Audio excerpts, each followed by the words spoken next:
ஒரு ஊரில் ஒரு பெரியவர் இருந்தார். அவர் ஒரு குரு. அவர் தொடர்ந்து தியான கூட்டங்கள் நடத்துவார். அந்த கூட்டத்தில் கலந்துக்கிறதுக்காக பல ஊர்கள்லேருந்து சீடர்கள் நிறைய பேர் வருவாங்க போவாங்க. ஒரு நாள் அங்கே கூட்டம் நடந்துக்கிட்டு இருக்குது. அந்த சமயத்தில் சீடர்களில் ஒருத்தன் என்னத்தையும் திருடி விட்டான். மற்ற சீடர்கள் அதை கவனிச்சுட்டாங்க. இவன் ஆப்பிட்டுக்கிட்டான். கூட்டம் முடிஞ்ச பிற்பாடு இவன் திருடின விஷயத்தை அந்த பெரியவர்கிட்ட போய் சொன்னாங்களாம். அவர் கவனத்துக்கு கொண்டுகிட்டு போனாங்க. ஆனால் அவர் இதை காதிலே போட்டுக்கல, கண்டுக்கவே இல்லை. போய் சொன்ன சீடர்களுக்கெல்லாம் ஏமாத்தமாக போயிட்டுது. என்ன இது, இவ்வளவு தூரம் நாம் கண்டுபிடிச்சி போய் சொல்கிறோம், அவர் கண்டுக்கவே மாட்டேங்கிறாரே அப்படின்னு ஒரு மாதிரி ஆயிட்டாங்க. இருந்தாலும் அதை பற்றி ஒன்றுமே சொல்லிக்கல, பேசாமல் இருந்துட்டாங்க. கொஞ்ச நாள் ஆச்சு. அதே ஆள் மறுபடியும் ஒரு திருட்டில் மாட்டிக்கிட்டான். சீடர்கள் மறுபடியும் அந்த குருக்கிட்ட விஷயத்தை சொன்னாங்க. அவர் அப்பவும் வழக்கம் போல் சும்மாவே இருந்துட்டார். இவர் இப்படி இருக்கிறத பார்த்ததும் அந்த சீடர்களுக்கு கோபம் வந்துட்டுது. உடனே அந்த சீடர்கள்லாம் ஒன்று கூடி பேசினாங்களாம். எல்லாருமா சேர்ந்து ஒரு விண்ணப்பம் தயார் பண்ணாங்க. அதை குருநாதர்கிட்ட கொண்டுட்டு போய் கொடுத்தாங்க. அந்த விண்ணப்பத்தில் இவங்க என்ன எழுதியிருக்கிறாங்க தெரியுமா? குருநாதர் அவர்களே, உடனே திருடனவன் மீது சட்ட நடவடிக்கை எடுக்கணும். நீங்கள் அப்படி அவனை இங்கே சேர்க்கக்கூடாது. நீங்கள் சேர்த்திங்கன்னா நாங்கள் இங்கே இருக்கிறத பற்றி யோசிக்க ஆரம்பிச்சிருவோம். அவனை இந்த மடத்தை விட்டே துரத்தி பண்ணணும். நீங்கள் அவனை வெளியில் அனுப்புங்க, இல்லைன்னா நாங்கள் அத்தனை பேரும் வெளியில் போயிடுறோம். இப்படி தான் அந்த விண்ணப்பத்தில் எழுதியிருக்கிறாங்க. குரு அந்த விண்ணப்பத்தை வாங்கி படித்து பார்த்தார். அதுக்கப்புறம் அதை எழுதின அத்தனை பேரையும் கூப்பிட்டாரு. எல்லாரும் இப்படி வாங்கன்னாரு. வந்தாங்க. இப்படி என் எதிரில் உட்காருங்கன்னார். உட்காந்தாங்க. அப்புறம் சொன்னார், இதை பாருப்பா, நீங்கள் எல்லாரும் புத்திசாலிகள். உங்களுக்கு எது நல்லது எது கெட்டதுங்கிறது நல்லா தெரியும். நீங்கள் மேற்கொண்டு ஏதாவது படிக்கணும்னு நினச்சா வேறு எங்கே வேணும்னாலும் போகலாம். அதுக்கு நான் தடை சொல்ல மாட்டேன். ஆனால் உங்களால் குற்றம் சாட்டப்பட்ட அவன் இருக்கானே, அவன் எப்படின்னா அவனுக்கு எது நல்லது எது கெட்டதுங்கிறதெல்லாம் தெரியாது. அதனால தான் திருடுறான். நீங்கள் சொல்கிறது மாதிரி அவனை அடித்து துரத்தி விடுறோம்னு வச்சுங்க, அவனுக்கு எப்படி நல்லது கெட்டது தெரியும்? அவனுக்கு அதை யார் சொல்லி கொடுக்கறது? அதனால் இங்கேயே இருக்கட்டும், அதுதான் சரி. இதுக்காக நீங்கள் எல்லாரும் என்னை விட்டுட்டு போனாலும் சரி, அவனை நான் விரட்ட மாட்டேன் அப்படின்னு விட்டாரான். இவ்வளவையும் திருடனை அந்த சீடன் கேட்டுக்கிட்டே இருந்திருக்கான்.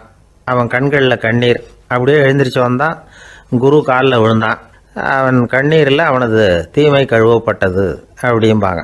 அதாவது சீடர்களுக்கு அந்த குருவோட பெருமை அப்போ தான் புரிஞ்சுதான். ஒரு நல்ல ஆசிரியர் இருக்காருன்னு வச்சுங்க, நல்லா படிக்கிற பையனுக்கு தான் பாடம் சொல்லி கொடுப்பேன்னா அது என்ன பெரிய விஷயமா? மோசமாக படிக்கிறவனையும் மாற்றி காட்டுறேங்கிறது தான் பெருமை. இந்த காலத்து குரு ஒருத்தர் ஒரு ஆசிரமம் வச்சு நடத்திட்டு வந்தார். நிறைய பேர் தினம் வருவாங்க போவாங்க. ஒரு நாள் ஒருத்தன் வந்தான். அந்த குரு முன்னாடி போய் நின்னான். ஐயா, என்ன உங்கள் சீடனாக ஏற்றுக்கணும்னா. அந்த குரு நிமிர்ந்து பார்த்தார். உன்னுடைய நோக்கம் என்னன்னு கேட்டார். ஐயா, உங்ககிட்ட கொஞ்ச நாள் இருந்தேன்னா நல்ல பழக்க வழக்கங்களை கற்றுக்கலாம். அதுக்கப்புறம் வெளியில் போய் ஒரு நல்ல தொழில் தொடங்கி வாழ்க்கையில் முன்னுக்கு வரணுங்கிறது தான் என்னோட நோக்கம் அப்படின்னா. நீ சொல்கிறது சரி, ஆனால் உன்னால் இங்கே நல்ல பழக்க வழக்கங்களை கற்றுக்க முடியலேன்னு வச்சுக்கோ, அப்போ என்ன பண்ணுவேன் அப்படின்னு கேட்டார் அவர். அப்படி ஆச்சுன்னா என்ன, உங்களை மாதிரியே ஒரு ஆசிரமம் ஆரம்பித்து அதுக்கு குருவாக இருந்துட்டு போகிறேன் அப்படின்னு நானும்.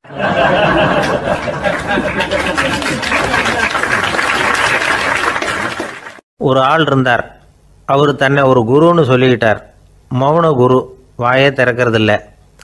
அவருக்கு 2 சீடர்கள் உண்டு. இவங்க தான் வர்றவங்க கிட்ட பேசுவாங்க, விளக்கம் கொடுப்பாங்க. ஒரு நாள் இந்த சீடர்கள் 2 பேரும் எங்கேயோ வெளியில் போயிட்டாங்க. அந்த நேரம் பார்த்து ஒருத்தர் அங்கே வந்தார். குருக்கிட்ட போனார். குருவே, புத்தர்னா என்னன்னு கேட்டார். குருவுக்கு ஒன்றும் புரியல. அவர் உண்மையான குருவாக இருந்தாவில் புரியும். அவர் திருன்னு முழிக்க ஆரம்பிச்சிட்டார். இந்த நேரம் பார்த்து இந்த சீடர்களும் எங்கேயோ போயிட்டாங்களே, என்ன பண்ணுறது, உதவிக்கு யாராவது கிடைக்க மாட்டாங்களா அப்படின்னு அப்படியே சுற்றி பார்க்குறார். அங்கங்கே பார்க்குறார். வந்தவர் இதை கவனித்தார். ஏதோ புரிஞ்சுக்கிட்ட ஒரு மாதிரி அடுத்த கேள்வி கேட்டார். தர்மம்னா என்ன சுவாமின்னார். குருவுக்கு ரொம்ப சங்கடமாக போச்சு. நம்ம நிலைமை இப்படி ஆகிட்டுதே, இக்கட்டில் மாட்டிக்கிட்டோமே அப்படின்னு நினச்சபடியே விட்டத்தை பார்த்தார். அப்புறம் குனிஞ்சு தரையை பார்த்தார். அப்படியே உட்காந்துக்கிட்டார். வந்தவர் உடனே அடுத்த கேள்விக்கு போயிட்டார். தியானம்னா என்ன சுவாமின்னார். பாவம் என்ன பண்ணுவார் அந்த குரு, பேசாமல் கண்ணை கெட்டியாக மூடிக்கிட்டார். இது ஏதுடா வம்பா போச்சுன்னு.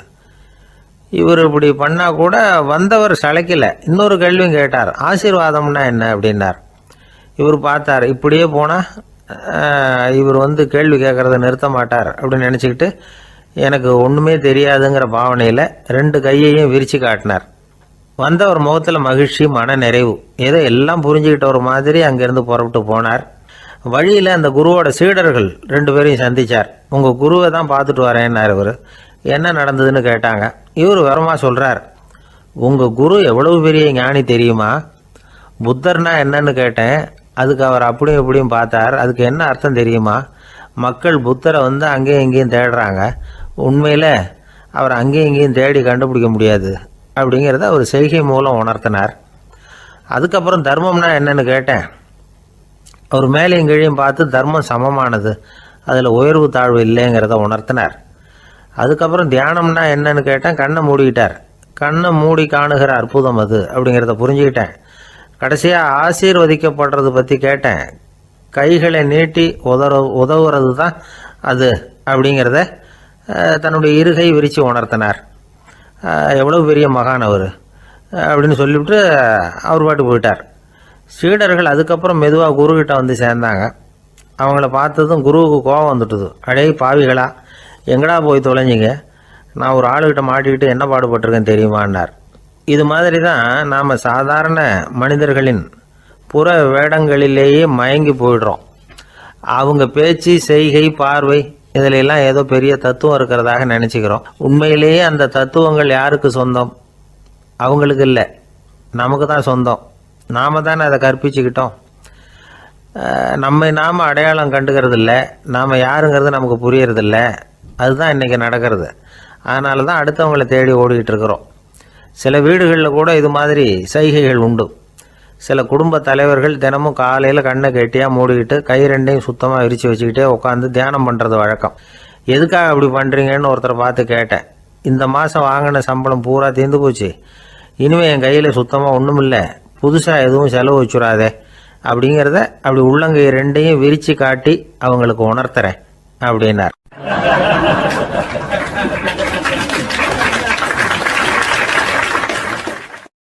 ஒருத்தன் வேகமாக ஓடி வந்தான். ஏப்பா அப்படி தலை தெறிக்க ஓடி வர்றேன்னு கேட்டேன். பின்னாடி துரத்திக்கிட்டு வருது சார் அப்படின்னா. ஏதாவது நாய் துரத்திக்கிட்டு வருது போல இருக்கு அப்படின்னு நினச்சி அவனுக்கு பின்னாடி பார்க்குறேன். கண்ணுக்கு எட்டின தூரம் வரைக்கும் எதுவுமே தெரியல. ஏன்பா எதுவும் ஒன்றை துரத்துறது மாதிரி தெரியலையே என்ன? நல்லா பாருங்கள் சார் அப்படின்னா. பார்த்துட்டு தான் சொல்கிறேன் என்ன. இதோ பாருங்கள் சார், இதுதான் என்னை துரத்துது அப்படின்னு அவன் காட்டுறான். அவன் சுட்டி காட்டின இடத்துல பார்த்தா அங்கே அவனுடைய நிழல் தான் தெரியுது. என்னப்பா சொல்கிற அப்படின்னு சொல்லி அவனை சந்தேகமாக பார்த்தேன். அதுக்கப்புறம் தான் விவரமாக பேசினான். சார், எனக்கு என் நிழலை கண்டா பிடிக்கிறதில்ல. எப்போ பார்த்தாலும் இது என்னையே பின்தொடர்ந்து வந்துக்கிட்டு இருக்குது. இதை என்னால் சகிக்கவே முடியல. இதை என்கிட்டேருந்து பிரிக்கிறதுக்கு எவ்வளவோ முயற்சிகள்லாம் பண்ணி பார்த்துட்டேன், முடியலன்னா. அப்படி என்னென்ன முயற்சிகள் பண்ணினேன் அப்படின்னு கேட்டேன். அவன் என்னென்ன செஞ்சாங்கிறத விவரமாக சொன்னான். அவன் என்ன பண்ணியிருக்கிறான், ஒரு பெரிய குழியை தோண்டி அதில் தன்னுடைய நிழலை புதைச்சிருவோம் அப்படின்னு முடிவு பண்ணிட்டு மண்வெட்டி எடுத்துக்கிட்டு தோட்டத்து பக்கம் போயிருக்கான். ஆழமாக ஒரு குழியை தோண்டியிருக்கான். குனிஞ்சு பார்க்குறான். அந்த குழிக்குள்ளே தன்னுடைய நிழல் தெரியுது. ஆஹா, இதுதான் சமயம், நிழல் இப்போ குழிக்குள்ளே இருக்குது, மண்ணை போட்டு மூடிவிடலாம் அப்படின்னு நினச்சிக்கிட்டு கொஞ்சம் மண்ணை அள்ளி போட்டான். பார்த்தா இப்போ அந்த நிழல் அந்த மண்ணுக்கு மேலே வந்து நிற்கிது. இது ஏதுடா வம்பா போச்சு அப்படின்னா அவசரமாக மண்ணை வாரி போட்டு மூடி பார்க்குறான். குழி பூராவும் மூடி விட்டு பார்க்குறான். மறுபடியும் நிழல் மேலே வந்து உட்காந்துக்கிட்டு இருக்குது. சரி, இதை குழியில் புதைக்க முடியாது அப்படின்னு முடிவு பண்ணிட்டு இதை இங்கேயே இப்படியே விட்டுட்டு ஒரே ஓட்டமாக ஓடி போடுவோம் அப்படின்னு நினச்சி எடுத்தான் ஓட்டம். அது காலை நேரம். இவன் மேற்க நோக்கி ஓடிக்கிட்டு இருக்கிறான். ஓடி ஓடி பார்க்குறான், நிழல் இவனை விட வேகமாக இவனுக்கு முன்னாடி ஓடிக்கிட்டு இருக்கு. சரி, திரும்பி ஓடி பார்ப்போம் அப்படின்னு நினச்சிக்கிட்டு அப்படியே சடார்னு திரும்பி ஓட ஆரம்பித்தான். பார்த்தான், அப்பாடா நிழலை காணலை. கொஞ்சம் தூரம் ஓடி ஒரு இடத்துல நின்று அப்படியே சாவகாசமாக திரும்பி பார்க்குறான். பின்னாடி நின்றுக்கிட்டு இருக்குது நிழல். இப்படி ஓடி வந்து தான் இங்கே நம்ம முன்னாடி நின்று தன்னுடைய அவஸ்தையை சொல்லிகிட்டு இருக்கிறான். இந்த நிழலை துரத்துறது அல்லது வெட்டி விடுறது, இதுக்கு ஏதாவது வழி இருக்கா சொல்லுங்கள் சார் அப்படிங்கிறான். நமக்கு ஒன்றும் புரியல. அந்த நேரம் பார்த்து ஒரு பெரியவர் வந்தார். அவர்கிட்ட யோசனை கேட்டோம், என்ன செய்யலாம்னு. அவர் சொன்னார், இந்த பாருப்பா, நீ அங்கேயும் எங்கேயும் ஓடாத, அப்படியே கீழே படுத்துக்கொண்டார். அது நல்ல உச்சி வேலை. அவன் அப்படியே கீழே படுத்துக்கிட்டான். இப்போ அப்படி இப்படின்னு திரும்பி பார்க்குறான், நிழலை காணலை. அவன் இப்போ தான் நிம்மதியாக இருந்தான். இப்போ அந்த பெரியவர் சொன்னார், எல்லா மனிதர்களுமே இப்படி தான் ஓடிட்டு இருக்கிறாங்க. நான் எனது அப்படிங்கிற ஆணவம் தான் அவங்கள துரத்திக்கிட்டு இருக்கு. அதை விட்டுட்டு ஓடணும்னு நினைச்சாலும் அது முன்னாடி வந்து நிற்கிது. பரம்பொருளை நோக்கி ஓடுறப்போ இந்த ஆணவம் பின்னாடி வந்து விடுது. பரிபூர்ண சரணாகதிங்கிற நிலையில் அது முழுசுமாக மறைஞ்சு விடுது. தன்னை உணர்கிற வேலை அது. அந்த நேரம் மனிதனுக்கு விடுதலை உணர்வு ஏற்படுகிற நேரம் அது. அப்படிப்பட்ட சுதந்திர மனிதர்களாக எல்லாரும் மாறி போயிட்டாங்கன்னா இந்த உலகமே இன்பமயம் அப்படின்னு ஒரு விளக்கம் கொடுத்தார் பெரியவர். நம்மால் ஒருத்தர் வேகமாக ஓடி வந்துக்கிட்டு இருந்தான். ஏன்டா அப்படி ஓடி வர்ற அப்படின்னு கேட்டார் எதிரில் வந்தவர். ஆசை துரத்துது, அதுதான் ஓடி வர்றேன்னா. உனக்கு என்ன ஆசைன்னு கேட்டார். எனக்கு ஒன்றும் ஆசை இல்லைங்க, என்னை எப்படியாவது பிடிச்சுடணும்னு போலீஸ்காரங்களுக்கு ஆசை. அந்த ஆசை இப்போ என்னை துரத்தி பின்னாடி வந்துக்கிட்டு இருக்குது. அதுதான் தப்பிச்சு வந்துக்கிட்டு இருக்கிறேன். குறுக்க நிற்காதீங்க சார், வழியை விடுங்க அப்படின்னு சொல்லிவிட்டு வேகமாக ஓடி மறைஞ்சான்.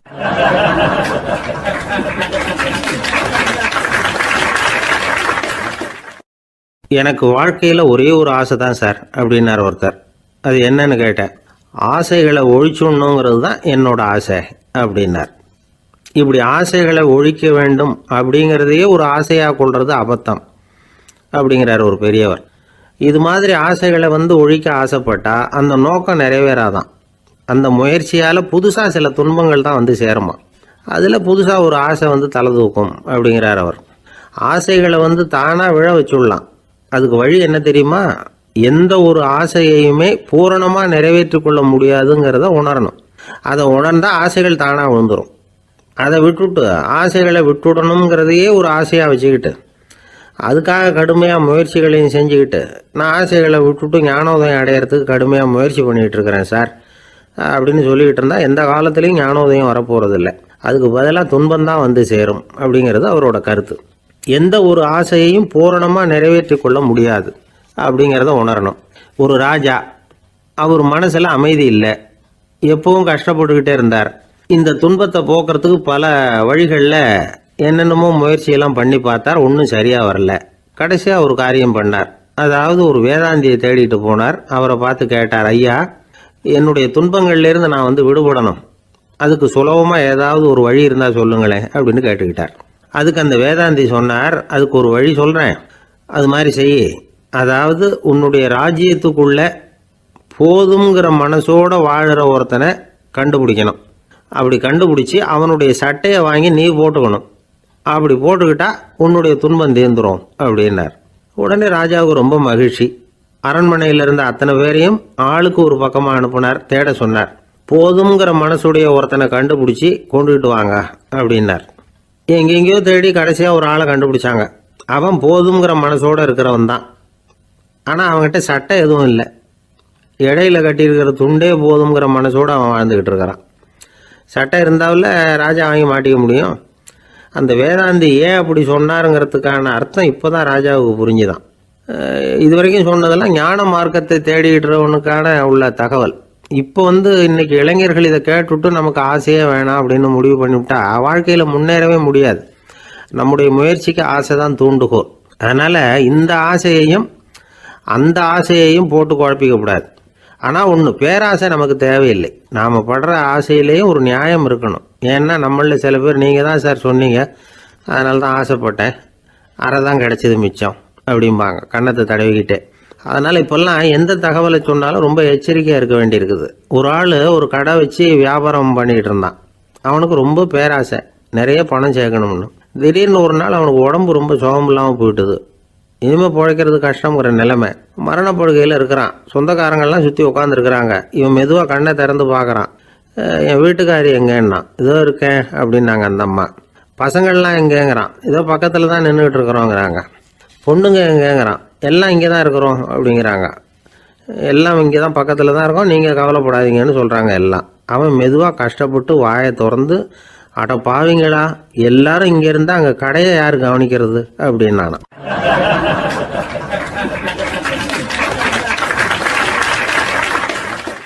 ஜப்பானில் உள்ள ஒரு புத்த விகாரை, அங்கே ஒரு வயசான பௌத்த குரு தங்கியிருக்கிறார். ஒரு நாள் ராத்திரி கடுமையான குளிர், அவரால் தாங்க முடியல. பார்த்தார், மரத்தில் செஞ்ச புத்த சிற்பங்கள் அங்கே நிறைய இருந்தது. அதில் ஒன்றை எடுத்து அதுக்கு தீ மூட்டி அந்த நெருப்பில் குளிர் காஞ்சிக்கிட்டு இருக்கிறார். மர சிற்பம் தீ வச்சதும் படபடன்னு வெடிக்க ஆரம்பிச்சுட்டுது. அந்த சத்தத்தை கேட்டதும் அந்த புத்த விகாரையின் குருக்கள் வெளியில் ஓடி வந்தார். இவர் ஆனந்தமாக குளிர் காஞ்சிக்கிட்டு இருக்கிறார். அவரால் பொறுத்துக்க முடியல. தெருவில் தெரிஞ்சுக்கிட்டு இருந்த அந்த பெரியவரை இங்கே தங்க அனுமதித்ததே அவர் தான். இவர் இப்படி பண்ணுறாருன்னு நினச்சிக்கிட்டே அவரை கோபமாக பார்த்தார். ஏன் இப்படி கோபமாக பார்க்குறீங்க, இப்படி வந்து உட்காருங்க அப்படிங்கிறாரு இவர். அவருக்கு இன்னமும் கோபம் வந்துட்டுது. எங்கள் கடவுளை வந்து எரிச்சுட்டீங்களே அப்படின்னு சத்தம் போட்டாராம். அப்படியா அப்படின்னு கேட்டுக்கிட்டே அந்த சாம்பலை கிளறினார் இவர். என்ன செய்கிறீங்கன்னு கேட்டிருக்காரு அவர். நான் எலும்புகளை தேடுறேன்னாராம். நீங்கள் ஒரு பைத்தியம், இது ஒரு மர சிற்பம், இதில் எலும்புகள் கிடையாது அப்படின்னாராம். அவருக்கு கோபம் வந்துட்டுது. உடனே வெளியில் போங்கன்னு கத்தியிருக்கார். வெளியில் தள்ளி கதவையும் சாத்தி விட்டாராம். மறுநாள் காலையில் கதவை திறந்து பார்த்தா அந்த வயசான பெரியவர் ஒரு மைல்கல் மேலே சில காட்டு பூக்களை வச்சு புத்தம் சரணம் கச்சாமின்னு சொல்லிக்கிட்டே இருக்கிறார். இவருக்கு சந்தேகமாக போட்டுது. கிட்ட போனார். என்ன செஞ்சுக்கிட்டு இருக்கீங்கன்னு கேட்டார். இது என்னுடைய காலை நேர பிரார்த்தனைனாராம். நிஜமாகவே நீங்கள் ஒரு பைத்தியமாக தான் இருக்கணும், ஏன்னா அது ஒரு மைல்கல் அப்படின்னாராம். இப்போ அந்த பெரியவர் சொன்னாராம், நீங்கள் ஒரு மரத்தை புத்தராக நினைக்கும் பொழுது நான் ஏன் ஒரு மைல்கல்ல புத்தராக நினைக்கக்கூடாது? நான் வந்து புத்தரை எரிக்கலாம், ஏன்னா அவரை நான் நேசிக்கிறேன். அந்த சிற்பம் வந்து மரத்தால் ஆனதுங்கிறது எனக்கு தெரியும். நான் ஒரு மைல்கல்லை தொழலாம், ஏன்னா அது எனது பூக்களை தாங்குது. நான் இந்த மைல்கல்லுக்குள்ளே மறைஞ்சிருக்கிற புத்தரை பார்க்குறேன். யாராவது ஒரு சிற்பி இதை சிலையாக்கினாதான் நீங்கள் புத்தரை பார்க்க முடியும். அன்னைக்கு ரொம்ப குளிராக இருந்தது. நான் எனக்குள்ளே இருக்கிற புத்தரையும் பாதுகாக்கணும். உள்ளே இருக்கிற புத்தரை காப்பாற்றுறதுக்காக வெளியில் உள்ள புத்தரை எரிக்கலாம், அதில் ஒன்றும் தப்பு இல்லை. அது அவருடைய போதனையிலேயே இருக்குது. உனக்குள் ஜோதியாக இரு அப்படிங்கிறது அவருடைய போதனை. என்னுடைய புத்தர் வந்து குளிரில் நடுங்கிட்டு இருந்தார். அந்த மர சிற்பங்கள் வெயில் மழையில் உணர்ச்சி இல்லாமல் இருந்தது, அதனால் அப்படி பண்ணினேன். ஆனால் நீங்கள் என்ன பண்ணீங்க? நான் ஒரு மர புத்தரை எரிச்சதுக்காக உயிருள்ள புத்தரை வெளியில் தள்ளி கதவை சாத்தினீங்க அப்படின்னாராம் அந்த பெரியவர். உண்மையான பக்திங்கிறது இதுதான். அதாவது உனக்குள் ஜோதியாக இரு அப்படின்னு புத்தர் சொன்னார் இல்லையா, அது மாதிரி தனக்குள் ஜோதியாக இருக்கிற இந்த காலத்து ஆசாமிகள் நிறைய பேர் உண்டு. எப்பவும் போதையிலேயே இருக்கிறவங்க. ஒரு நாள் நடு ராத்திரி ஒரு மது கடையில் ஒரு ஆள் அங்குள்ள சிப்பந்திகள் கிட்ட கேட்டுக்கிட்டு இருக்கிறான். மறுபடியும் இந்த கடை எப்போ திறப்பாங்கன்னு கேட்டானா. நாளைக்கு காலையில் 8 மணிக்கு திறப்பாங்க அப்படின்னு நானும் அங்கே இருந்த ஆள். அவன் திருப்பி திருப்பி அதையே கேட்டுக்கிட்டு இருக்கான். இவனுக்கு பதில் சொல்லி சொல்லி அழுத்து போச்சு. அதான் சொல்கிறேன் ஐயா, நாளைக்கு காலையில் வா அப்படின்னாங்களாம். அதுக்கு இவன், நான் வர்றதுக்காக கேட்கலையா, நேத்திக்கு வந்தவன் உள்ளேயே மாட்டிக்கிட்டேன், வெளியில் போகிறதுக்காக கேட்டேன் அப்படின்னானான்.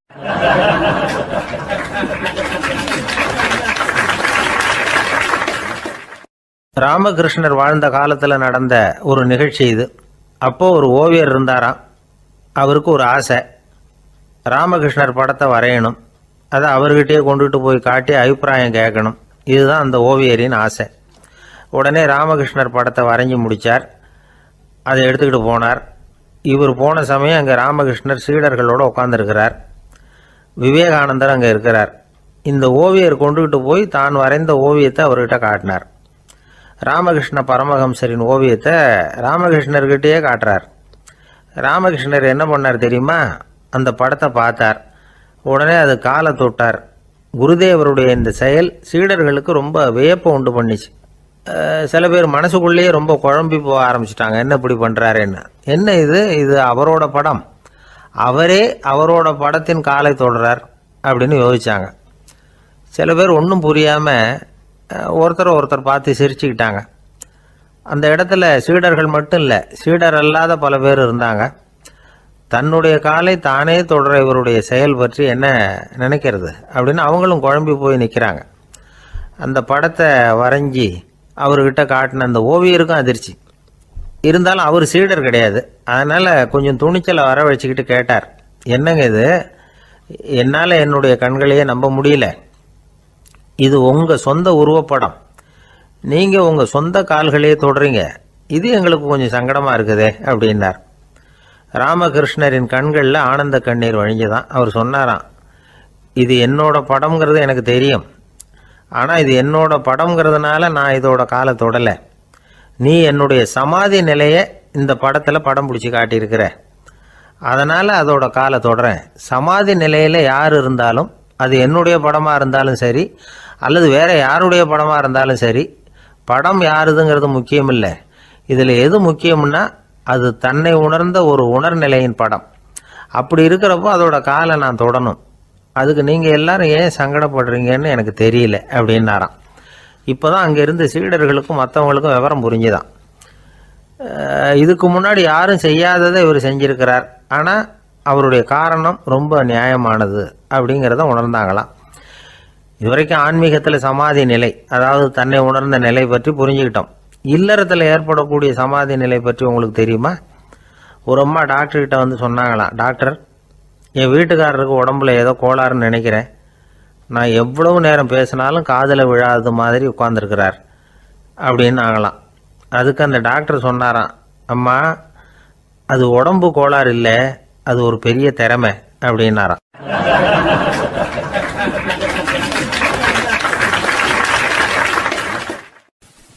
ஒரு ஏரி ஓரமாக 2 பசங்க நடந்து போய்கிட்டு இருக்கிறாங்க. அதில் ஒருத்தன் பணக்கார வீட்டு பையன், இன்னொருத்தன் ஏழை. இவங்க 2 பேரும் போய்கிட்டு இருக்கிறாங்க. வழியில் ஒரு இடத்துல ஒரு ஜோடி செருப்பு இவங்க கண்ணில் படுது. ஒரு விவசாயி அந்த செருப்பை அங்கே விட்டுட்டு பக்கத்தில் இருந்த ஏரியில் கை காலை கழுவிட்டு இருக்கிறார். உடனே அந்த பணக்கார பையனுக்கு ஒரு ஐடியா. அவன் சொன்னானா, டேய், இப்போ ஒரு வேடிக்கை செய்யலாம், அந்த செருப்பு 2ஐயும் தூக்கி எட்டத்தில் வீசி எரிஞ்சிருவோம். அந்த ஆள் வந்து பார்த்துட்டு செருப்பை தேடி அல்லாடுவான், அங்கேயும் இங்கேயும் ஓடுவான், திரு திருன்னு முழிப்பான். அதை பார்த்து நாம் ரசிக்கலாம், நல்ல தமாஷா இருக்கும் அப்படின்னு இருக்கான். இப்படி சொல்லிவிட்டு அந்த செருப்புகளை தூக்கத்துக்கு போனானா. கொஞ்சம் பொறு அப்படின்னானா அந்த ஏழை பையன். ஏன்னு கேட்டிருக்கான் அவன். இப்போ அந்த ஏழை பையன் சொன்னானா, நீ சொல்கிறது ஒன்றும் வேடிக்கை கிடையாது, உன்னோட செருப்பு தொலைஞ்சா உன் அப்பா உடனே உனக்கு வேறு செருப்பு வாங்கி கொடுத்துருவார். ஆனால் அந்த ஆளுக்கு இந்த செருப்பு தொலைஞ்சதுன்னா வேறு புதுசாக வாங்கிறதுக்கு வாயையும் வயத்தையும் கட்டி பணத்தை சேர்க்க வேண்டியிருக்கும். அதனால் நான் ஒரு வேடிக்கை சொல்கிறேன், அது மாதிரி செய், அது இன்னமும் தமாஷா இருக்கும் அப்படின்னானா. எப்படி அது சொல்லுன்னு இருக்கான் அவன். செருப்பு 2ம் அது இருக்கிற இடத்துலையே இருக்கட்டும், உன் சட்டை பையிலிருந்து ஒரே ஒரு ரூபாய் நாணயத்தை எடு, அதை அந்த செருப்பு மேலே அதோட குதிகால் பகுதியில் வச்சுட்டு நாம் 2 பேரும் அந்த மரத்துக்கு பின்னாடி ஓடி போய் மறைஞ்சு நின்றுக்குவோம், அப்புறம் பாரு வேடிக்கையே அப்படின்னா. அதே மாதிரி ₹1 காசு செருப்பு மேலே வச்சுட்டு இவங்க 2 பேரும் மறைஞ்சு நின்றுக்கிட்டாங்க. கொஞ்ச நேரத்தில் அந்த விவசாயி வந்தார். காலில் உள்ள மண்ணை தட்டிவிட்டு செருப்பை மாட்டுறதுக்காக போனார். அங்கிருந்த காசு கண்ணில் போட்டுவிட்டுது. அவருக்கு ஆச்சரியமாக போச்சு. அதை கையில் எடுத்து பார்க்குறார். 4 பக்கமும் திரும்பி திரும்பி பார்க்குறார், யார் இதை வச்சிருப்பான்னு. கடைசியில் ஆகாயத்தை பார்க்குறார். ஆண்டவா, இது உன்னோட கருணை தான், நீ தான் யாரோ புண்ணியவான் மனசில் தர்மம் பண்ணுற எண்ணத்தை உண்டாக்கி இருக்கிற, அந்த புண்ணியவான் நல்லா இருக்கணும் அப்படின்னு வாழ்த்தி அந்த காசை கண்ணில் ஒத்திக்கிட்டாராம். மறைஞ்சிருந்து பார்த்துக்கிட்டு இருந்த ஏழை பையன் இப்படி சொன்னான், பாத்தியா, உன்னை புண்ணியவான்னு வாழ்த்தி விட்டு போகிறார் அந்த ஆள், அவருக்கும் சந்தோஷம், அதை பார்த்து நமக்கும் சந்தோஷம். உனக்கு ₹1 ஒரு பெரிய விஷயம் இல்லை, ஆனால் அதனால் நமக்கு கிடைச்சிருக்கிற மகிழ்ச்சி ரொம்ப உயர்வானது அப்படின்னு நானும். வேடிக்கையும் கிண்டலும் இது மாதிரி அடுத்தவங்களுக்கு இடைஞ்சலாக இல்லாமல் இருக்கணும் அப்படிங்கிறார் கலைவாணர். ஆனால் பாருங்கள், அவருக்கே இடைஞ்சலாக வர்ற விஷயங்களை கூட அவர் வேடிக்கையாக தான் எடுத்துக்கிட்டாராம். ஒரு தடவை ஒருத்தர் கலைவாணர்கிட்ட வந்து, ஐயா, என் குழந்தை செத்து போச்சு அப்படின்னு சொல்லி அழுதாராம். உடனே இவர் அவருக்கு ₹100 பணத்தை கொடுத்து, இந்தாங்க அடக்கம் செய்யுங்க அப்படின்னு சொல்லி அனுப்பி வச்சாராம். 1 வருஷம் கழித்து மறுபடியும் அதே ஆள் வந்திருக்கார். இவர் மறந்துருப்பாருங்கிற நினைப்பில், அண்ணே, என் குழந்தை இறந்து போச்சுண்ணே அப்படின்னாராம். இவர் மறுபடியும் ₹100 கொடுத்து ஆறுதல் சொல்லி அனுப்பி வச்சாராம். 7-8 மாதம் கழித்து மறுபடியும் அதே ஆள் வந்திருக்கார். அவர் வாயை திறக்கிறதுக்கு முன்னாடியே இவர் ₹100 அவர் கையில் வச்சு, போன 2 தடவை தான் குழந்தை செத்து போச்சு, இந்த தடவையாவது அதை சாகாமல் காப்பாற்றி விடு அப்படின்னு சொல்லி அனுப்பி வச்சாராம். அதுக்கப்புறம் அந்த ஆள் வர்றதே இல்லையா.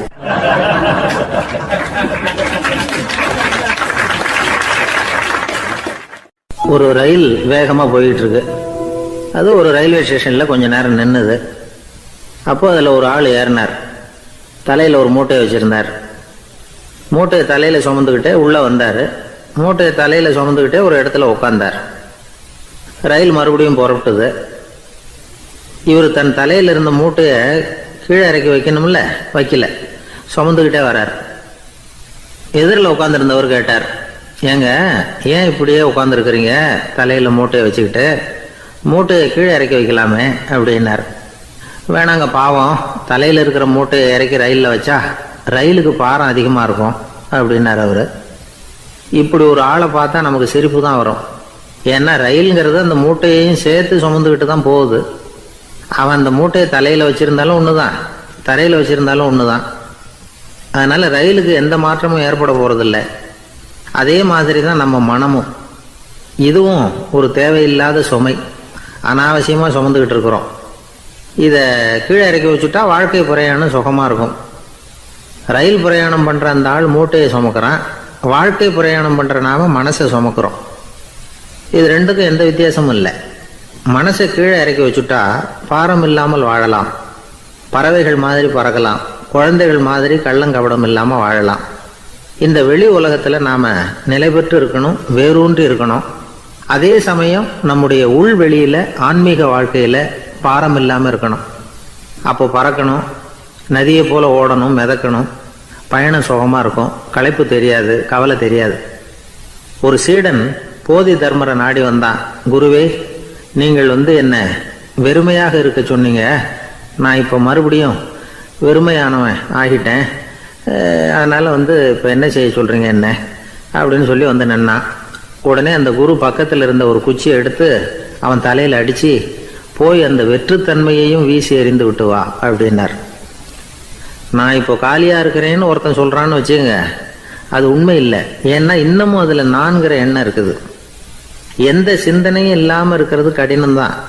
ஆனாலும் மனிதன் அதில் உள்ள நுட்பத்தை புரிஞ்சுக்கிட்டான்னா இவ்வளவு தூரம் தூக்கி சுமந்துக்கிட்டு வந்த அந்த மனதின் முட்டாள்தனத்தை அவனே பார்த்துட்டு சிரிப்பான். இதுதான் பெரியவங்க சொல்லியிருக்கிற ஆலோசனை. நம்மால் ஒருத்தன் தலையில் ஒரு பெரிய மூங்கில் கூடையோடு ரயிலில் உட்காந்தான். கூடை தலையில் இருந்தது, கீழே இறக்கி வைக்கல. எதிரில் இருந்தவர் கேட்டார், ஏங்க எதுக்காக அதை அனாவசியமாக சுமந்துக்கிட்டே இருக்கீங்க, கீழே இறக்கி வைங்களேன்னார். இல்லைங்க, நான் வீட்டை விட்டு புறப்படும் பொழுதே என் பையன் சொல்லிவிட்டான், கூடையை தலையை விட்டு இறக்கக்கூடாதுன்னு அப்படின்னார். அவன் சின்ன பையன், விவரம் இல்லாமல் சொல்லியிருப்பான். இப்போ என்ன நேரில் வந்தால் பார்த்துக்கிட்டு இருக்கிறான், நீங்கள் இறக்கி வைங்கன்னார் அவர். அவன் நேரில் பார்த்துக்கிட்டு இல்லை, இருந்தாலும் நான் இந்த கூடையை கீழே இறக்கி வச்சா அது அவனுக்கு தெரிஞ்சிடும் அப்படின்னாரு இவர். அது எப்படின்னார் அவர். அவன் தனக்கு டிக்கெட் வாங்க வேணாம்னு சொல்லி இப்போ இந்த கூடைக்குள்ளே தான் உட்காந்துருக்கிறான் அப்படின்னார் இவர்.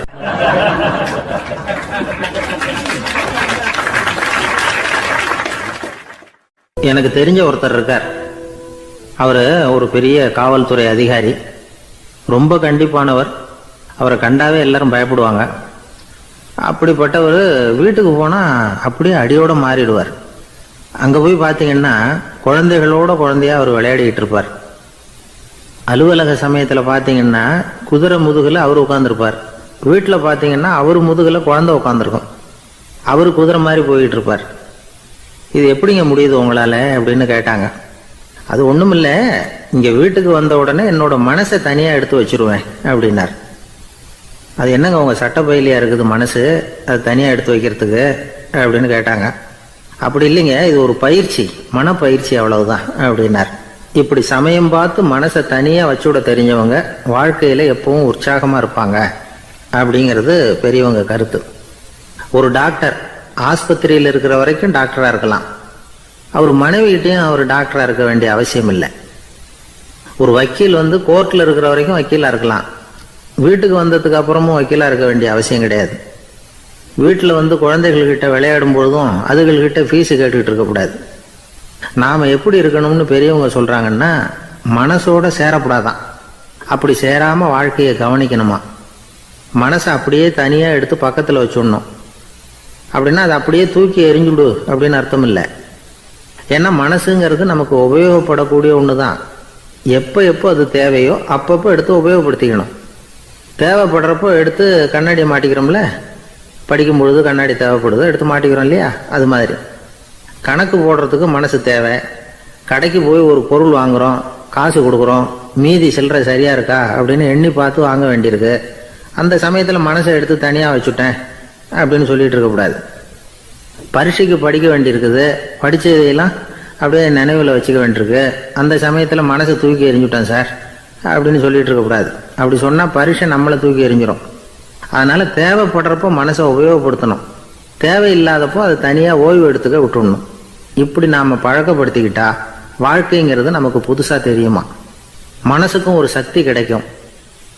எந்திரங்களுக்கு ஓய்வு கொடுக்குற மாதிரி மனசுக்கும் ஓய்வு கொடுக்கணும், இல்லைன்னா அது களைச்சி போயிடும்.